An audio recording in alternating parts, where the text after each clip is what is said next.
Vamos pensar na economia global como um grande jogo. Por séculos, a gente jogou para competir, para ver quem ganhava. Mas e se a gente pudesse mudar as regras? Mudar o objetivo de competir para coordenar? Hoje, a gente vai mergulhar fundo numa ideia radical. Uma economia que sabe de tudo. Uma economia onisciente que pode redesenhar completamente o nosso futuro.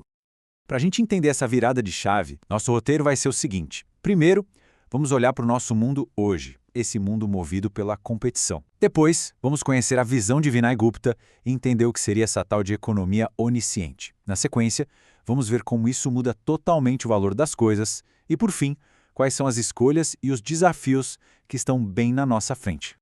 Bom, antes de sonhar com o futuro, a gente precisa encarar o presente, né? E o nosso sistema atual é todo baseado numa competição feroz. Essa lógica de competir a todo custo nos levou a lugares bem complicados. Uma desigualdade de riqueza que é absurda e um esgotamento de recursos que ameaça o próprio planeta. Olha, esse dado aqui é de cair o queixo. Pensa só, 10% da população mundial detém 90% de todo o capital. Isso não é só um número numa tela. Significa que a imensa maioria das pessoas no planeta está disputando uma fatia minúscula do bolo. É um sistema que, na prática, concentra poder e oportunidade nas mãos de muito poucos.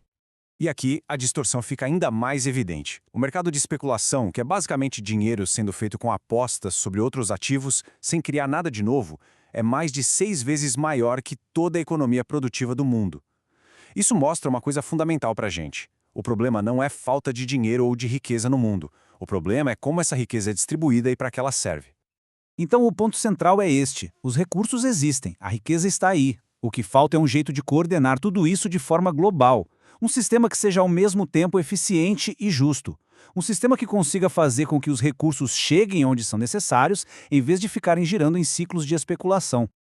É exatamente aqui que entra a visão de pensadores como Vinay Gupta. Ele propõe uma solução que soa quase como ficção científica. E se a gente usasse a tecnologia para criar um computador mundial, uma rede global, descentralizada, feita para nos ajudar a resolver nossos maiores problemas coletivos, desde a crise climática até a pobreza? A grande sacada do Gupta é alcançar o que os militares chamam de unidade de ação sem unidade de comando. Traduzindo para o nosso bom português, como fazer. Mas calma. É importante entender. Esse computador mundial não é uma máquina gigante piscando luzes num porão, tá? É uma nova infraestrutura digital. Pense em algo construído sobre tecnologias como a blockchain, que funciona como um grande livro de registros digital super seguro e transparente. O objetivo é permitir uma coordenação e uma ação coletiva numa escala que a gente nunca viu antes. Certo, a ideia é incrível, mas como é que um sistema desses funcionaria na vida real? É aí que a gente entra no conceito de uma economia da onisciência, um mundo que funciona totalmente com base em dados. A base de tudo são 3 pilares. Primeiro, os gêmeos digitais. Imagina que cada objeto físico do mundo, de um simples parafuso até um prédio inteiro, ganha uma identidade digital única e rastreável. Segundo, a propriedade inteligente. Esses ativos digitais são ligados a contratos que se executam sozinhos. Comprar, vender, alugar, tudo vira uma transação digital, instantânea e segura, sem intermediários. E terceiro, a coordenação global. Com tudo conectado, sistemas de inteligência artificial podem otimizar a logística e o uso de recursos em toda a economia mundial. E essa imagem aqui ajuda a gente a sacar a diferença fundamental. De um lado, o planejamento centralizado, que a gente já conhece, uma pirâmide com controle lá no topo. Do outro, a proposta da economia onisciente, uma rede, sem um centro.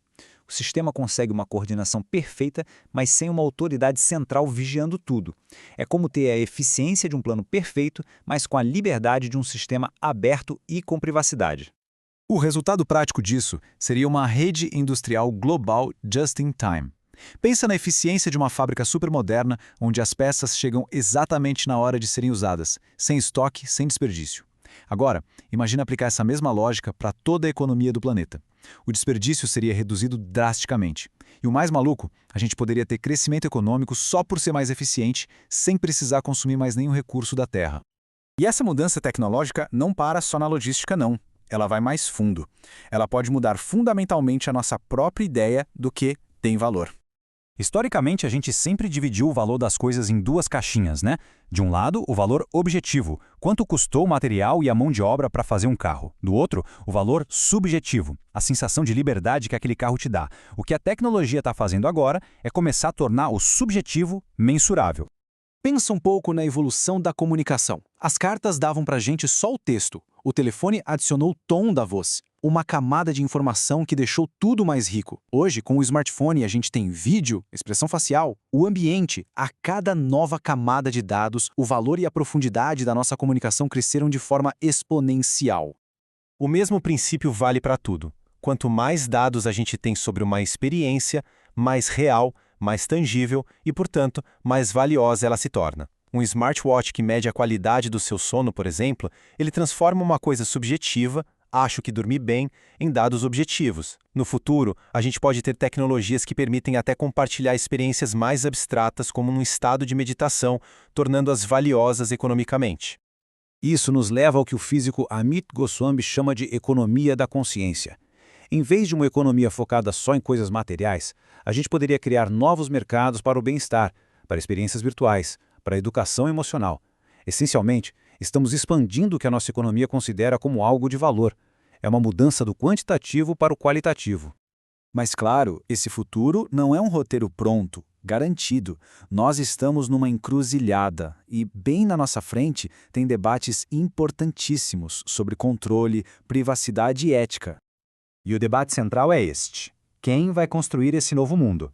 A gente vai pelo caminho centralizado, liderado pelos gigantes da tecnologia, que promete ser rápido e eficiente, mas que pode concentrar ainda mais poder?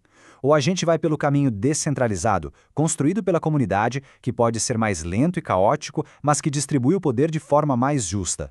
É uma escolha crucial entre velocidade e controle de um lado e liberdade e resiliência do outro. E no meio disso tudo, claro, está a inteligência artificial. Como o eticista Eduardo Farra aponta, se a gente não tomar cuidado, os riscos são enormes. Uma IA treinada com dados cheios de preconceito vai simplesmente replicar nossos piores defeitos. Sistemas que são uma caixa preta podem tomar decisões que afetam nossas vidas sem nenhuma transparência. A grande missão é garantir que essa tecnologia sirva à humanidade, e não o contrário. No fim das contas, a tecnologia em si é neutra. Uma rede pode conectar, mas também pode aprisionar.